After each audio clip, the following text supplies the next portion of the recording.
Hello there and welcome. I'm Bob Proctor. Do you know, I've been doing seminars and consulting and coaching people for almost all my adult life. For 50 years now, for 57 years I've been in this business. And there's one question that I get hit with every day. How do I eliminate fear? How do I eliminate fear? And you know, that's a question that most people really never learn the answer to. And the answer is very clear. First of all, you don't want to eliminate all fear. Fear can be a very good thing. Fear can caution you. Take it easy, you know, don't just jump off the pier if there's rocks underneath it or something. Fear is a healthy thing. And we want to understand that fear is caused by ignorance. That is the primary reason. Now, you'll find people wanting to into business for themselves. They're at a job they don't like. They've got a dream that they want to execute, but they're afraid. They're afraid to step out and do it. We find people that want to invest and they've got the money and it's a good investment, but they're afraid, and so they stay away from it. Fear is a terrible thing in that respect. I was in a job and I had a dream and I was afraid to quit the job. I was on a fire department, and it was no one had quit the fire department for many, many years. Nobody ever left the job, and they couldn't fire you. So when I was leaving, I was scared. I was really scared. But I sat down with a mentor, and he helped me understand something. And then I've studied this for a long time over the years. Now I'm going to show you something here. I want you to look at that drawing. That drawing represents you. The big circle represents your mind. The top part of it, where there's a choice, that's your conscious mind. And there you've got all kinds of mental faculties. You've got the ability to think anything you want. The bottom half of the big circle is your subconscious mind. It has no ability to choose. It has no ability to think. It'll accept whatever you give to it. And it's what you give to it that's going to determine what happens to the little circle there, because that's your body. So the way we act, the way the body moves, is an expression of what's going on in the mind. And unfortunately, it's generally an expression of what's going on in the subconscious mind, the lower part. Now, ignorance has a polar opposite. It's called knowledge. Ignorance is not knowing. Knowledge is knowing. That knowledge is information.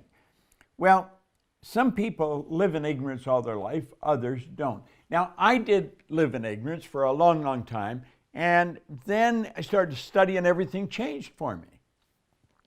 But it didn't change by accident. It changed because I began to study and I developed something that was called understanding. That's what Solomon said. He said, in all you're getting, get understanding. So I'm going to ask you to stay real close here and really look at this. There's a power that flows into our mind. It never stops flowing. In fact, it flows to and through us. You can actually photograph this energy leaving your body. Now that may sound like a ridiculous statement, but there was a Russian chap by the name of Semyon Kurly, and way back in 1934, I think it was 34, he perfected a form of photography that would photograph the energy leaving a person's body.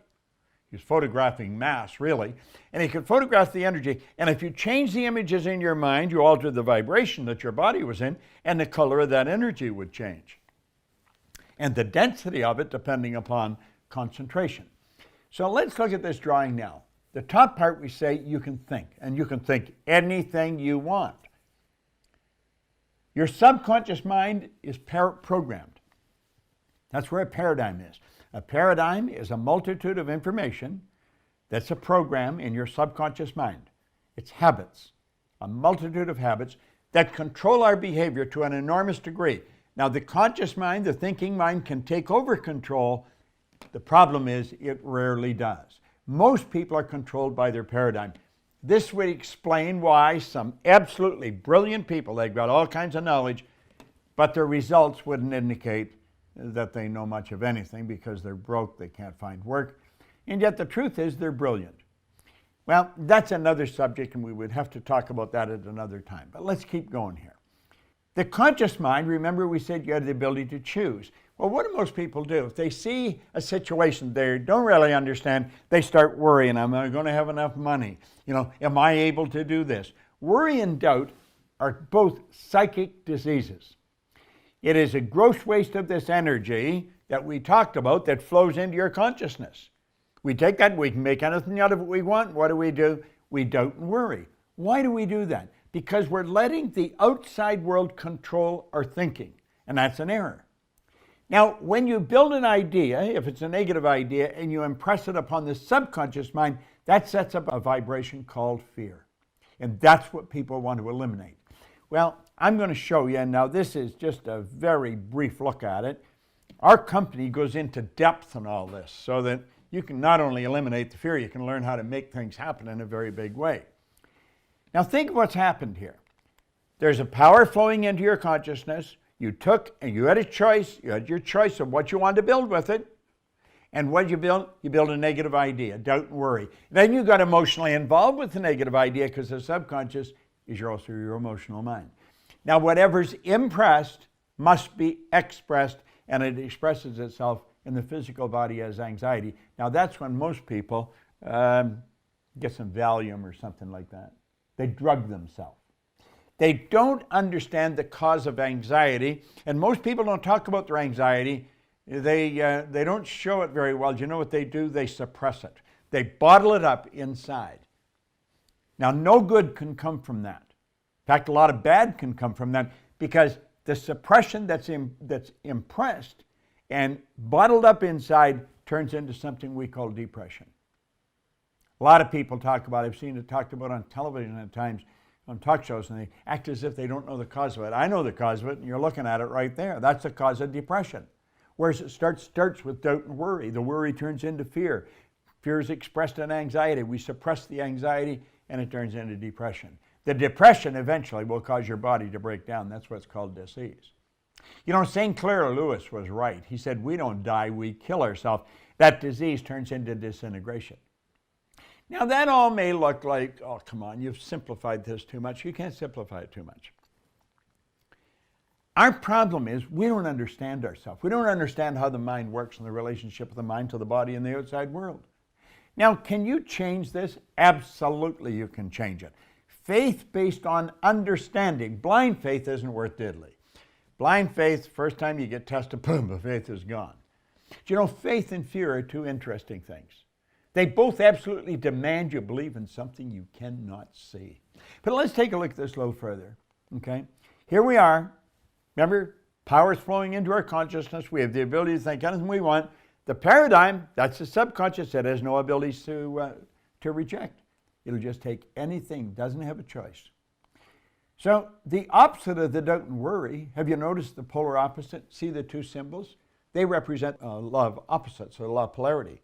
Negative, positive, up, down, hot, cold, in, out. Everything has an opposite, question, answer.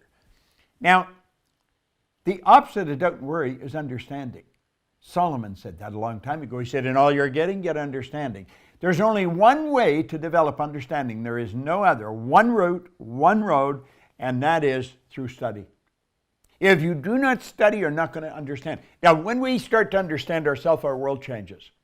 Before I ever started to study this, I held dumb jobs. I had no money. I was broke. I was unhappy. Today, I'm happy, healthy, wealthy. I have a company that operates all over the world. Do you know, the first year I started to study this, I went from 4,000 to 175,000, and I went over 1 million. No formal education, no business experience. Understanding. Understand how to win. Have you ever noticed that people aren't very bright, yet they're winning in a big way, and there's other people who are absolutely brilliant and they're broke? Now, the opposite is also true. There's not too many people that are bright and broke, but opposites do attract. Now, let's look here. We go from understanding, we impress it, that's where faith comes in. You see, faith is the ability to see the invisible, to believe in the incredible, and that will permit us to receive what the masses call impossible. We've got to understand how this power that's flowing to and through us, how it moves into form. How do we get results? That is very important. That's what our company teaches. You attend our seminars, you'll see it. You'll really understand it, and that's what you need. You need understanding. See, there's all kinds of forms of study. We get in, just study a book. Well, sometimes a book doesn't do it. Sometimes you need somebody to explain things to you. Faith manifests not in anxiety like its polar opposite, fear. It manifests in well-being. Do you remember we said fear was suppressed? Well-being is expressed. You see a person, there's a quickness to their step, there's a smile on their face, good handshake. They've got things going in the right direction. Why? Because they understand. Now, they're faced with the same situation. It isn't the situations that depress people. It isn't in situations that scare people. It isn't a situation that cause people to live in fear or anxiety. It's a lack of understanding of the situation. A bad situation is also a good one. If it's real bad, it's real good. There's your law of opposites again. Now, the expression picks up speed. Where we said before, it turns into depression, the expression turns into acceleration. And why? I'll tell you why. Because we're at ease. There's no tenseness. And the energy's flowing freely. We're creative beings. That's how you create. And the at ease causes creation, where its polar opposite causes disintegration. That's right. Now you've got to admit, that's the way to live. And you can live that way. All right? So you got a choice. You can go that way, or you can go that way. What way do you want to go? Do you want to live with fear and anxiety and disease, or do you want to go that way? I think you should look us up. Go to Proctor Gallagher Institute. Check us out. We've got some phenomenal programs. And you know something? Just like you learn to drive a car, or maybe operate your computer, fly a plane, type, you can learn how to take control over yourself. It's a beautiful idea, and this is the way you can live all the time. I'm just giving you a quick look at this. Wouldn't you like to understand it in depth? It's Bob Proctor. Thank you.